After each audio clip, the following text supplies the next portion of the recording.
Video manual. Positioned on the side of the watch is the crown, which is used for setting the time and winding the watch.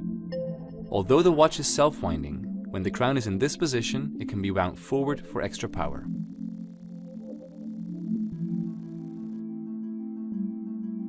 To set the time, pull the crown out one click to its furthest position. The seconds hand will stop.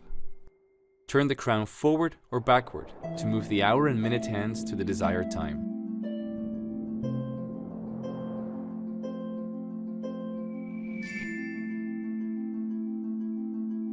To adjust the date, press the corrector located on the side of the watch at 10 o'clock.